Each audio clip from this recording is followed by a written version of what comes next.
National food security act કયા વર્ષમાં લાગુ કરવામાં આવ્યો? 2013.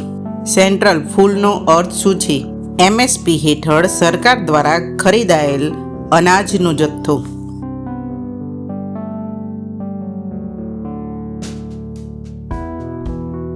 ફેર પ્રાઇસ શોપ કયા કાયદા હેઠળ લાયસન્સ મેળવે છે?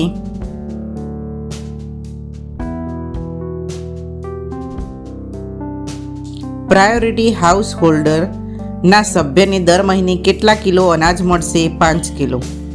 અંત્યોદય અન્ન યોજના હેઠળ દર પરિવારને કેટલા કિલો અનાજ મળે છે? 35 કિલો. ગ્રામ્ય વસ્તીના કેટલા ટકા સુધી આ અધિનિયમનો લાભ મળે છે? 75%. શહેરી વસ્તીના કેટલા ટકા સુધી લાભ મળે છે? 50%.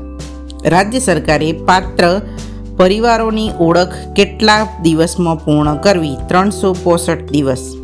રેશન કાર્ડ માટે ઘર મુખિયા કોણ ગણાશે? 18 વર્ષથી વધુ ઉંમરની સૌથી મોટી મહિલા. સ્ટેટ ફૂડ કમિશનમાં કુલ કેટલા સભ્યો હોય છે? 7. સ્ટેટ ફૂડ કમિશનમાં ઓછામાં ઓછા કેટલી મહિલા હોવી જરૂરી છે?